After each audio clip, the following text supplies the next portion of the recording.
Hello दोस्तों, आज फिर मैं हाजिर हूँ आप लोगों के लिए। आज हम लोग पढ़ेंगे 12th क्लास का बायोलॉजी और फर्स्ट चैप्टर का ये सेकंड पार्ट होगा। तो चलिए हम लोग चलते हैं। और पिछले वीडियो में हम लोग पढ़ लिए थे जन्म क्या है, जन्म जीवों के लिए आवश्यक क्यों है, और उसके बाद हम लोग पढ़े थे कि जीवन काल क्या होता है और बहुत सारे जीवों का जो है जीवन काल में जाना। अब जो है आज हम लोग पढ़ेंगे टाइप ऑफ रिप्रोडक्शन।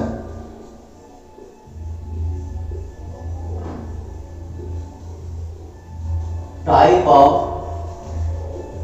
रिप्रोडक्शन यानी कि जन्म के प्रकार के बारे में।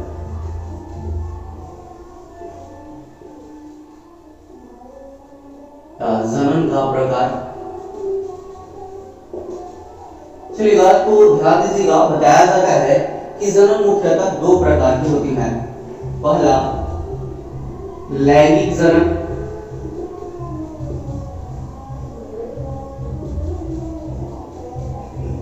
जिसको हम लोग सेक्सुअल रिप्रोडक्शन कहते हैं,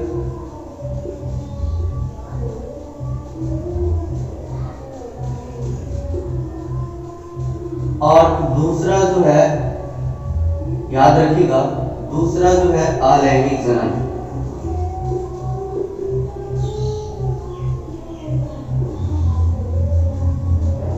जिसको हम लोग असेक्सुअल रिप्रोडक्शन कहते हैं।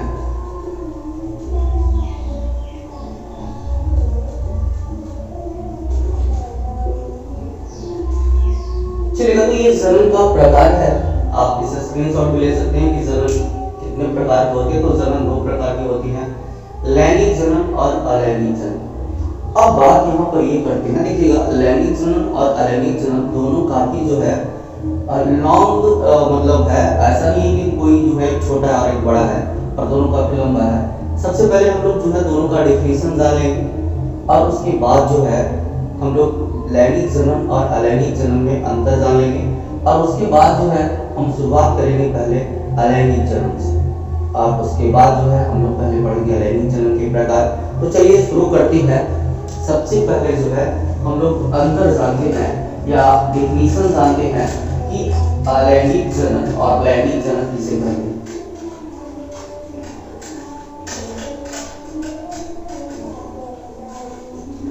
चलिएगा, तो ध्यान दीजिएगा। सबसे पहले हम लोग जान लेते हैं लैंगिक जनन किसे कहते हैं, डेफिनेशन।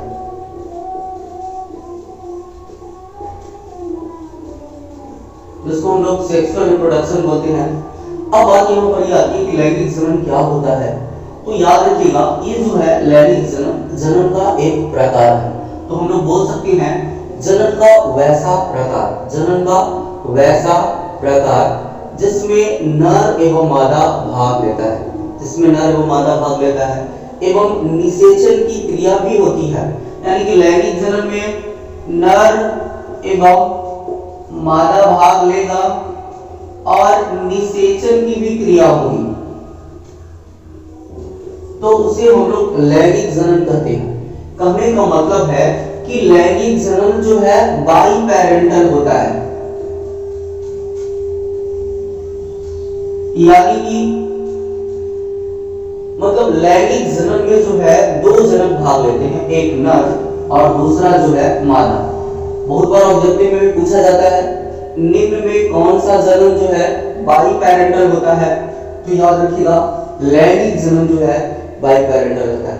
आगे ये जो है हम लोग जब अंतर पढ़ेंगे लैंगिक जनन और अलैंगिक जनन में, इसके जस्ट बाद जो डेफिनेशन जानने के बाद हम लोग अंतर पढ़ने वाले हैं। तो डेफिनेशन याद रखिएगा, लैंगिक जनन क्या होता है, तो जनन का वैसा प्रकार जिसमें नर एवं मादा भाग लेता है और निषेचन की क्रिया भी होती है, तो उसे हम लोग लैंगिक जनन कहते हैं। कहने का मतलब लैंगिक जनन बाई पैरेंटल होता है। कहने का मतलब इसमें नर भी भाग लेता है और मादा भी भाग लेता है। अब बात यहाँ पर ये आती है कि इसका एग्जाम्पल क्या होगा। तो इसका एग्जाम्पल जो है मनुष्य हो जाएगा। मनुष्य में लैंगिक जनन की क्रिया होती है। पक्षी, या जिसको हम लोग बोल सकते हैं, पहले पक्षी लिख लीजिए,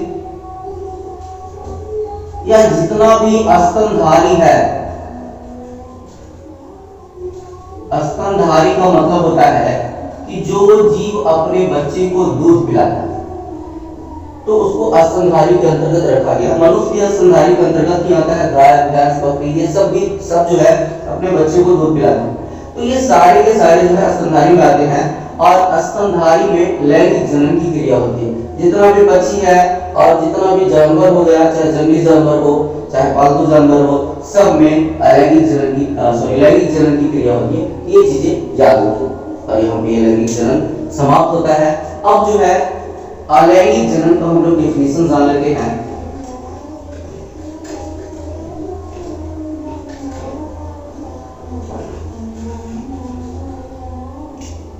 अलैंगिक जनन, अलैंगिक जनन किसे कहते हैं? इसको हम लोग असेक्सुअल रिप्रोडक्शन बोलते हैं। और बताया जाता है यह भी जनन का प्रकार है और इसमें नर और मादा भाग नहीं लेता है, यानी दोनों भाग नहीं लेता है, एक ही को कोई लेगा वो। समझ गए ना? या आप बोल सकते हैं आप कि जनन का वैसा प्रकार जिसमें नर एवं मादा भाग नहीं लेता है और इसमें निषेचन की क्रिया भी नहीं होती है, तो उसे हम लोग अलैंगिक जनन कहते हैं। तो याद रखिएगा, जनन का वैसा प्रकार जिसमें नर एवं मादा भाग नहीं लेता है तो और निषेचन की क्रिया भी नहीं होती है, तो उसे अलैंगिक जनन कहते हैं। और ध्यान दीजिएगा, इसमें कोई एक ही जनक भाग लेता है, या तो नर लेगा या तो मादा लेगा। यानी कि यह जो है यूनिपेरेंटल, यानी कि अलैंगिक जनन जो है यूनिपेरेंटल होता है। यूनिपेरेंटल का मतलब होता है एक जनकीय, बाइपेरेंटल का मतलब द्विजनकीय। जो लैंगिक जनन में बताया गया था कि लैंगिक जनन बाइपेरेंटल होता है, तो बाइपेरेंट का मतलब द्विजनकीय यानी कि दो जनक होगा। लेकिन अलैंगिक जनन में एक ही जनक होता है और उसी से संतान का निर्माण होता है। तो ये चीजें याद रखिएगा। और यूनिपेरेंटल को हम लोग बोलते हैं एक जनकीय, तो ये चीजें याद रखिएगा। और अलैंगिक जनन का एग्जाम्पल हो जाता है अमीबा, पैरामीशियम,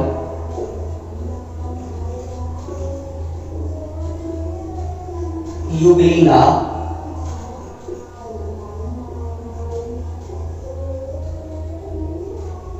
ईस्ट, हाइड्रा,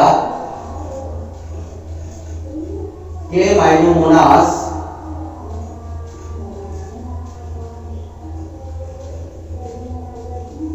या क्लेमाइडोमोनास, ये सभी जितना भी नाम लिखा गया और बहुत सारे हैं, तो ये सभी में जो है अलैंगिक जनन की क्रिया होती है। तो याद रखिएगा, अलैंगिक जनन किसे कहते हैं?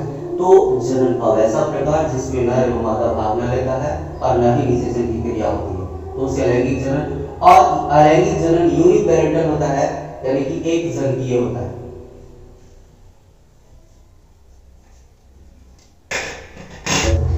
अब ध्यान दीजिएगा, अब बात करते हैं लैंगिक जनन और अलैंगिक जनन में अंतर की। तो चलिए हम लोग पढ़ते हैं लैंगिक जनन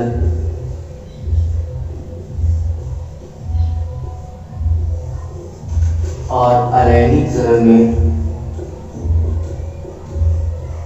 अंतर। देखिएगा, एक तरफ लैंगिक जनन और एक तरफ अलैंगिक जनन लिखा हुआ है। ऐसे तो इन दोनों में जो है बहुत सारे अंतर होते हैं। और ध्यान दीजिएगा, फर्स्ट नंबर में देखिएगा, अभी जो है थोड़ा देर पहले जब हम लोग डेफिनेशन जाने थे तो उसमें हम बता दिए थे कि लैंगिक जनन जो है आपका बाइपेरेंटल। ये चीजें याद रखिएगा, लैंगिक जनन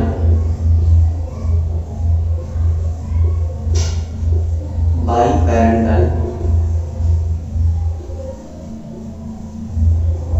होता है। और इसी प्रकार से जो है हम लोग कह सकते हैं कि अलैंगिक जनन क्या होता है? यूनिपेरेंटल होता है।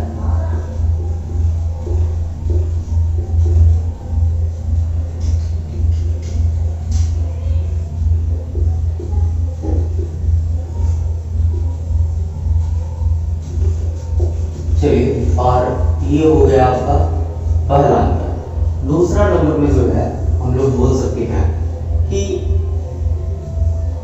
लैंगिक जनन में जो है युग्मक का निर्माण होता है। इस यानी कि लैंगिक जनन में इसमें युग्मक यानी कि गैमेट का निर्माण होता है। और इधर लिख सकते हैं अलैंगिक जनन में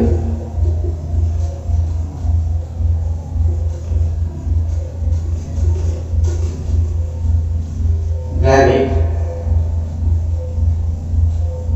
मतलब युग्मक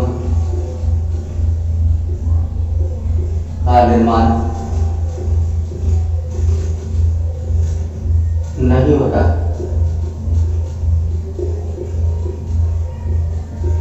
ये जो है दूसरा अंतर हो गया आपका लैंगिक जनन और अलैंगिक जनन। अब ध्यान दीजिएगा, अब जब युग्मक का निर्माण नहीं होगा तब जो है इसमें निषेचन की क्रिया भी नहीं हो सकती, क्योंकि निषेचन के लिए जो है नर युग्मक और मादा युग्मक की आवश्यकता होती है। अब जो है युग्मक बन ही नहीं रहा है अलैंगिक जनन में, इसमें युग्मक का निर्माण नहीं होगा, जबकि लैंगिक जनन में युग्मक का निर्माण होता है। चलिए थर्ड नंबर में जो है हम लोग लिख लेते हैं, इसमें निषेचन की क्रिया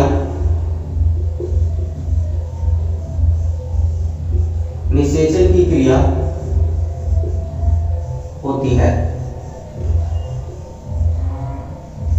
और इधर लिख लेंगे थर्ड नंबर में, इसमें निषेचन की क्रिया नहीं होती है। इसमें निषेचन की क्रिया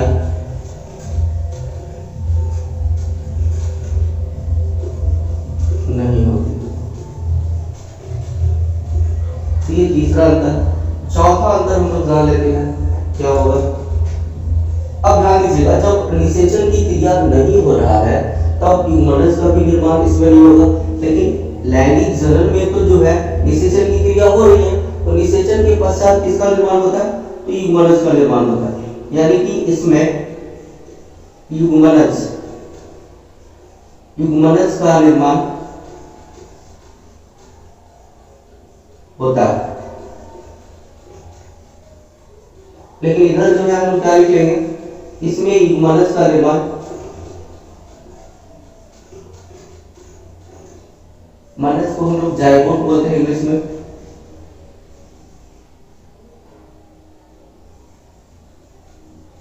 जाइगोट का निर्माण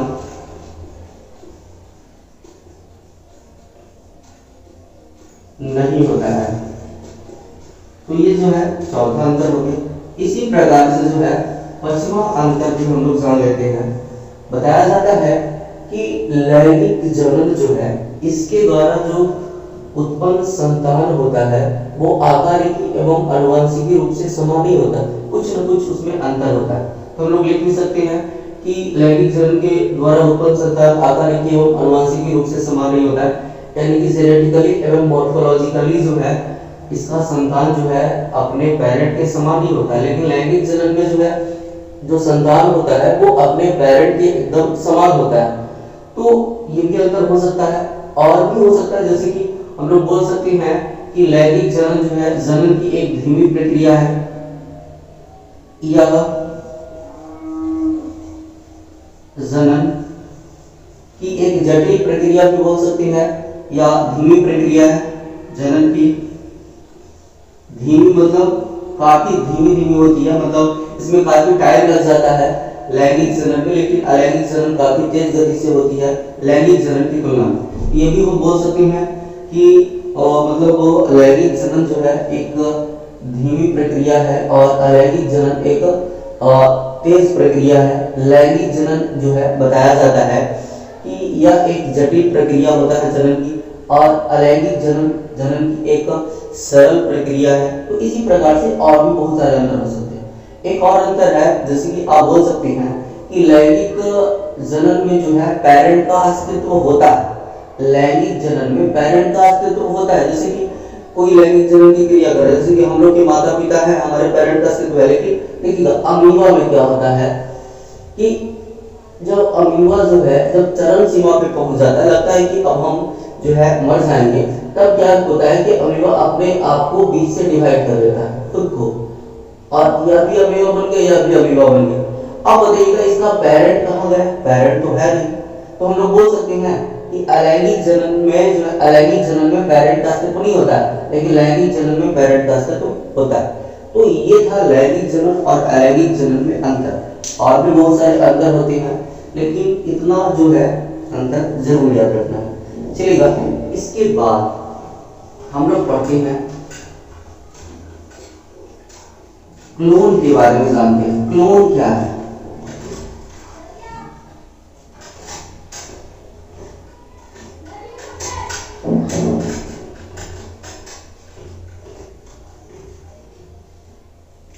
चलिएगा, अब एक छोटा सा क्वेश्चन है, क्लोन। क्लोन क्या है? तो चलिए जानते हैं। तो बताया जाता है कि अलैंगिक जनन के द्वारा उत्पन्न संतान, अलैंगिक जनन के द्वारा उत्पन्न संतान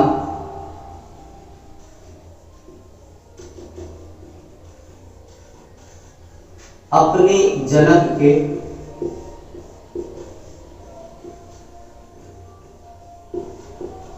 आकार की एवं आनुवंशिकी,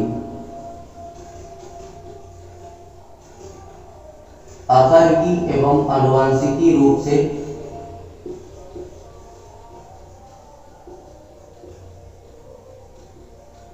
समान होता है,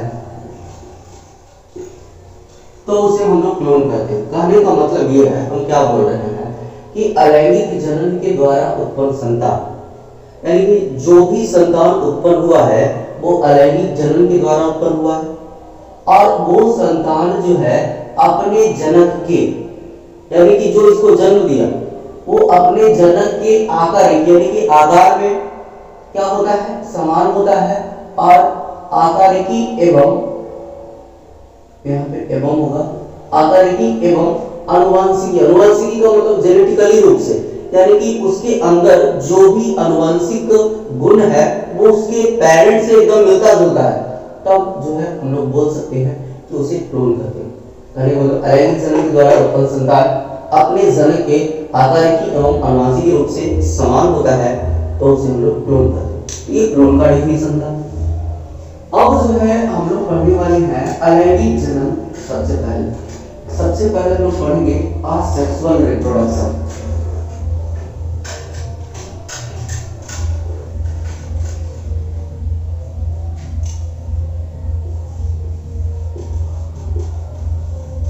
उसके बाद हम लोग पढ़ेंगे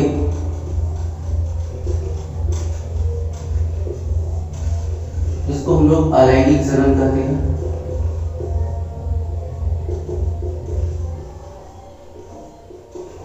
उसके बाद हम लोग लैंगिक जनन पढ़ेंगे। पहले जो है अलैंगिक जनन को फिनिश करेंगे, ये भी काफी लंबा है, इसको इतना आसानी से नहीं हम लोग खत्म करेंगे, 1-2 क्लास लग जाएगा इसमें।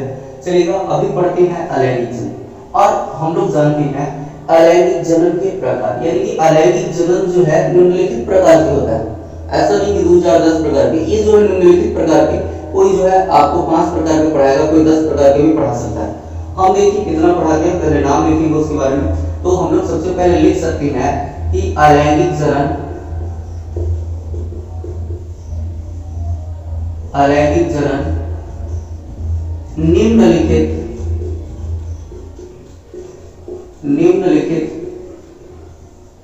प्रकार के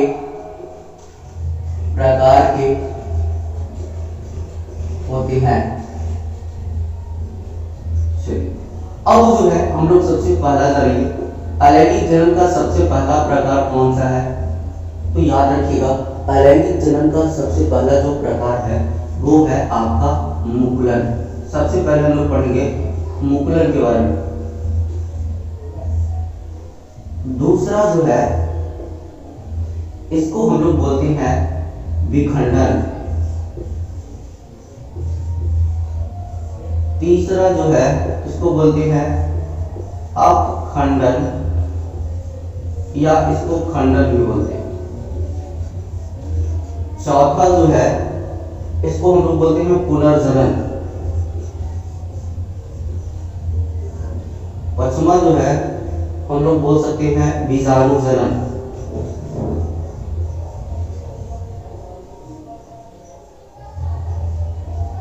चलेगा। इसी प्रकार से 6 नंबर जिसको हम लोग कायिक जनन या कायिक प्रवर्धन के नाम से जानते हैं।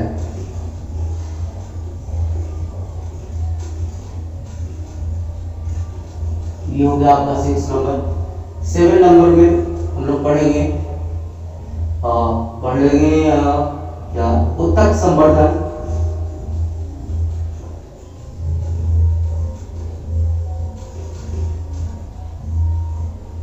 8 नंबर में हम लोग पढ़ेंगे सूक्ष्म प्रवर्धन।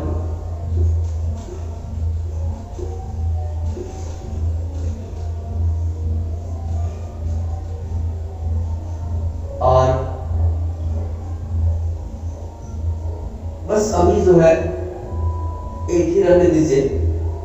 और ये चीजें जो है हम लोग अभी जो है 8 प्रकार के लगभग जो है अलैंगिक जनन पढ़ेंगे। और इसमें अनिषेक जनन भी लिख सकते हैं, लेकिन अनिषेक जनन जो है हम निषेचन के समय पढ़ा रहेंगे, क्योंकि निषेचन से ही वो संबंधित है और उसमें उल्टा होता है निषेचन का उल्टा। तो इसलिए इसमें जो है अभी नहीं लिखे हैं, लेकिन लिख सकते हैं आप अनिषेक जनन। लेकिन अभी जो है ये देखिएगा अलैंगिक जनन का प्रकार है। अब इसका इंग्लिश में लिखा जाएगा, लेकिन जब पढ़ाएंगे तो उसी टॉपिक को उसी समय जो है इंग्लिश लिखेंगे। अभी जो है टाइम वेस्ट भी होगा और साथ ही साथ जो है स्पेस भी जो है कम है। तो चलिए अब जो है स्टार्ट करते हैं। हम लोग सबसे पहले हम लोग पढ़ने जा रहे हैं मुकुलन के बारे में।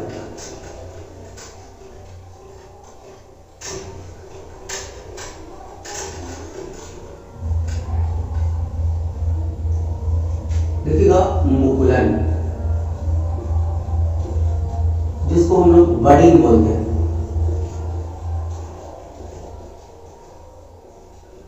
चलिए ध्यान दीजिएगा, मुकुलन यानी कि बडिंग कहते हैं किसको। अब जो है इसको हम लोग समझते हैं फिगर के द्वारा। आप देख लीजिएगा, ये जो है फिगर आप बना भी सकते हैं कॉपी पे। ये इस प्रकार का हाइड्राम बना है।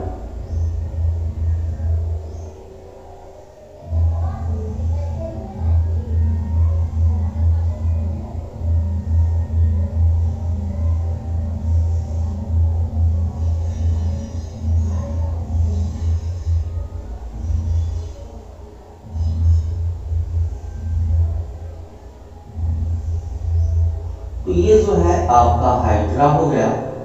अब ध्यान दीजिएगा हाइड्रा में किस प्रकार से मुकुलन होता है। सबसे पहले तो जान लीजिए कि मुकुलन होता है किसमें। तो 2 एग्जाम्पल आप लोग को बताया जा रहा है। एग्जाम्पल एक है हाइड्रा और दूसरा जो एग्जाम्पल है वो है इस्ट। अब ध्यान दीजिएगा दोनों में अंतर है कि हाइड्रा जो है एक बहुकोषीय जीव, बहुकोशिकीय। बहुत बार क्वेश्चन इस प्रकार से पूछ देता है कि कौन सा ऐसा बहुकोशिकीय जीव है जिसमें मुकुलन के द्वारा जनन होता है। तो ऑप्शन में दोनों रहेगा, हाइड्रा और इस्ट दोनों, लेकिन सिर्फ हाइड्रा जो है आपका बहुकोशिकीय और ये जो इस्ट है एक कोशिकीय जीव है। तो ये चीजें आपको याद रखना होगा। अब हम लोग जो है पढ़ रहे हैं हाइड्रा के बारे में। देखिएगा ये तो नॉर्मल हाइड्रा हो गया, लेकिन क्या होता है कि इसमें जो है सबसे पहले इसके शरीर से एक भाग निकलता है। पूरा हम लोग बना सकते हैं।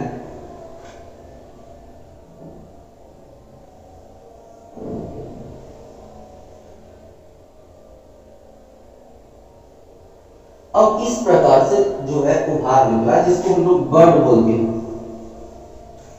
बर्ड यानी कि मुकुल जिसको बोल सकते हैं। बाकी सारा फिगर हम लोग बना सकते हैं, बाकी सेम रहेगा। इसी प्रकार से आप लोग बना लीजिएगा।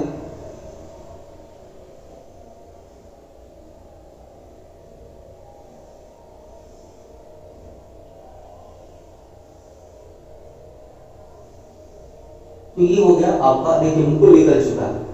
अब क्या होता है कि ये मुकुल जो है अपने पेरेंट से पोषण की प्राप्ति करते रहता है और पोषण की प्राप्ति करके जो है अपने पेरेंट के समान हो जाता है। अब देखिएगा यहाँ पे ये जो फिगर है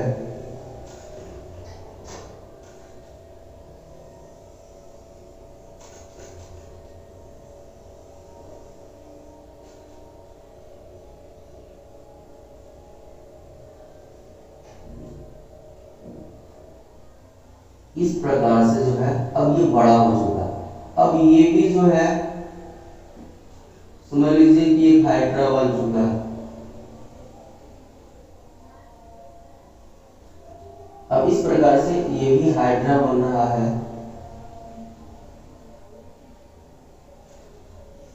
और ये भी जो है आपको उसी प्रकार से रहेगा।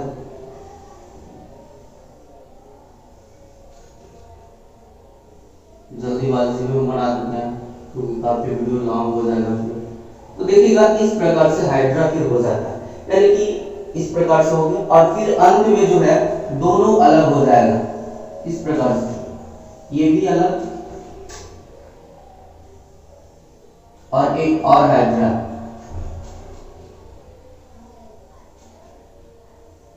छोटू सा अब ये दोनों जो है हाइड्रा हो जाएगा, इस प्रकार से बना लेंगे हम लोग। अब ध्यान दीजिएगा एक हाइड्रा से दो हाइड्रा बन चुका है। कहने का मतलब कि अलैंगिक जनन का मुकुलन जो है कहते किसको है, ये चीजें हम लोग जानते हैं। तो ध्यान दीजिएगा यह अलैंगिक जनन का प्रकार है। किसका प्रकार है? अलैंगिक जनन का प्रकार। तो हम लोग बोल सकते हैं अलैंगिक जनन का वैसा प्रकार, वैसा प्रकार जिसमें जीव के शरीर से मुकुल निकलता है, जिसमें जीव के शरीर से क्या निकलता है? मुकुल निकलता है, जो अपने पेरेंट से पोषण की प्राप्ति कर, जो अपने पेरेंट से पोषण की प्राप्ति कर अपने पेरेंट के आकारिकी एवं आनुवंशिकी रूप से, आकार में भी लगभग सेम और आनुवंशिकी रूप से भी सेम होता है क्योंकि इसी के शरीर से बन रहा है। अब सोच लीजिए आपकी बॉडी का कोई भी पार्ट है और कहीं से भी आपका गर्भवासी पदार्थ लिया जाता है तो सेम ही ना रहेगा जी। अब सोच लीजिएगा इसी के शरीर से बनवे किया है तो सोचिए इसका आनुवंशिक पदार्थ भी सेम होगा और आकारिकी रूप से भी जो है ये सेम होता है। यानी कि अलैंगिक जनन का वैसा प्रकार जिसमें जीव के शरीर से मुकुल निकलता है, जो अपने पेरेंट से पोषण की प्राप्ति कर अपने पेरेंट के आकारिकी एवं आनुवंशिकी रूप से समान हो जाता है। और जब समान हो जाता है तो अपने पेरेंट से क्या हो जाता है? अलग हो जाता है फिर और अपना जीवन स्वतंत्र रूप से फिर व्यतीत करने लगता है। इसमें ये सारी चीजें बना लेंगे इसी तरह से। अब दो मतलब हाइड्रा बन चुका है और अपना जीवन स्वतंत्र रूप से व्यतीत करने लगता है और इस पूरी प्रक्रिया को हम लोग क्या कर देते हैं? तो मुकुलन करते हैं। याद रखिएगा अलैंगिक जनन का वैसा प्रकार जिसमें जीव के शरीर से, जिसमें जीव के शरीर से उभार निकलता है या मुकुल निकलता है, बोल सकते हैं मुकुल निकलता है,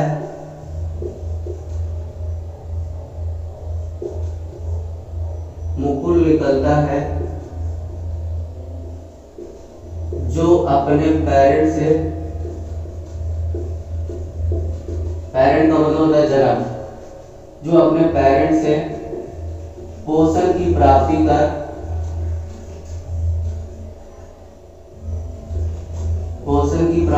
अपने पेरेंट के आकारिकी एवं आनुवंशिकी रूप से समान हो जाता है, तो अपने पेरेंट से अलग होकर अपना जीवन स्वतंत्र रूप से व्यतीत करने लगता है, तो उसी को हम लोग मुकुलन करते हैं। तो ये था हाइड्रा के बारे में। एक और है जिसका नाम है इस्ट। ये तो था हाइड्रा के बारे में। इसका पूरा डेफिनेशन आप शेयर में लिख सकते हैं, पूरा लिखने में काफी टाइम लग जाएगा, इसलिए इसको हम आधा ही छोड़ दिए हैं। बाकी जो बोले हैं सुन करके, अगर एक बार में नहीं पता चलता है तो दोबारा सुन करके आप जो है हेयर में लिखने का प्रयास कीजिए। जब तक नोट्स नहीं बनेगा आपको याद नहीं होगा। समझ में तो सारी चीजें आ जाएगी लेकिन सुनने से सिर्फ नहीं होगा, इसको याद भी रखना है क्योंकि एग्जाम में जो है कई बार पूछ चुका है कि मुकुलन से आप क्या समझते हैं या मुकुलन क्या है, ये चीजें आपको याद रखना है। अब जो है हम लोग बात करते हैं कि हाइड्रा का तो फिगर हम लोग अभी बना चुके हैं। अब हम लोग जानते हैं इस्ट के बारे में। तो देखिएगा इस्ट जो है एक कोष ये होता है वो इस प्रकार से होता है, इसमें केंद्रक हो गया और इस प्रकार से ये इस्ट होता है। अब क्या होता है कि इस्ट के शरीर से क्या होता है, उभार निकलता है, जैसे उभार या मुकुल बोल सकते हैं, इस प्रकार से। और ये केंद्रक जो है दो भागों में बढ़ना शुरू हो जाता है, यानी कि केंद्रक जो है दो भागों में बढ़ने लगेगा, चपटा हो जाता है और धीरे धीरे जो है ये दो भाग में बढ़ भी जाता है।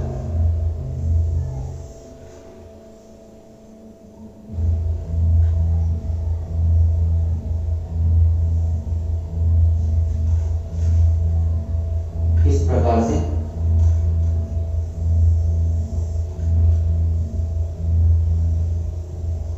अब एक केंद्रक यहाँ पे रह जाएगा और एक केंद्रक यहाँ पे भी आपको इस प्रकार से वैक्यूल वगैरह बन जाएगा और धीरे धीरे जो है फिर ये जो है इसके शरीर से अलग हो जाता है। अब देखिएगा एक इधर आपका इष्ट हो गया,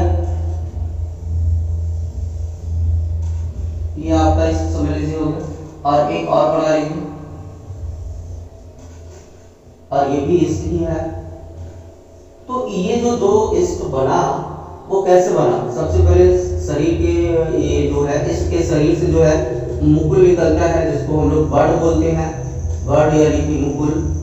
और ये मुकुल जो है धीरे धीरे बड़ा होता है और इसके केंद्रक में विभाजन होता है और फिर ये केंद्रक जो है इसमें चला जाता है और फिर जो है धीरे धीरे ये पार्ट जो है इससे अलग हो जाता है, जिससे एक नए इष्ट का निर्माण होता है। तो ये था मुकुलन के बारे में। और मुकुलन के बारे में याद रखिएगा, इसमें बताया गया कि अलैंगिक जन्म का वैसा प्रकार है जिसमें जीव के शरीर से मुकुल निकलता है जो अपने पेरेंट से पोषण की प्राप्ति कर अपने पेरेंट के आकारिकी एवं अनुवांशिक रूप से समान हो जाता है और फिर जो है अपने पेरेंट से अलग होकर अपना जीवन स्वतंत्र रूप से व्यतीत करने लगता है। तो इस पूरे प्रक्रिया को जो है हम लोग मुकुलन करते हैं। एक और डिफिनेशन है इसका, दो लाइन का भी डिफिनेशन है, हम लोग ऐसे भी बोल सकते हैं अलैंगिक जनन की वैसी प्रक्रिया। लिखना चाहते हैं वो भी पैराग्राफ चेंज करके लिख सकते हैं। अलैंगिक जनन की वैसी प्रक्रिया जिसमें जीव के शरीर से मुकुल निकलता है जिससे एक नया संतान का निर्माण होता है, तो उसे मुकुल कहते हैं। अलैंगिक जनन की वैसी प्रक्रिया जिसमें जीव के शरीर से मुकुल निकलता है जिससे एक नए संतान का निर्माण होता है, तो उसे मुकुलन कहते हैं। और ये दो डिफिनेशन है, एक बहुत आसान है, एक थोड़ा सा जो है कठिन है। आपको दोनों में से जो इच्छा करता है वो याद कीजिए और साथ ही में फिगर के नीचे जो है डिफिनेशन के नीचे बनाने का प्रयास कीजिए, क्योंकि बिना फिगर के जो है आपको हाइड्रा समझ में तो आ जाएगा लेकिन कुछ दिनों के बाद जो है थोड़ा दिक्कत हो सकता है। और याद रखिएगा मुकुलन के द्वारा जनन किसमें होता है, हाइड्रा में होता है और किसमें होता है, इष्ट में होता है। तो आज के लिए बस इतना ही। अगले क्लास में हम लोग विखंडन से शुरू करेंगे।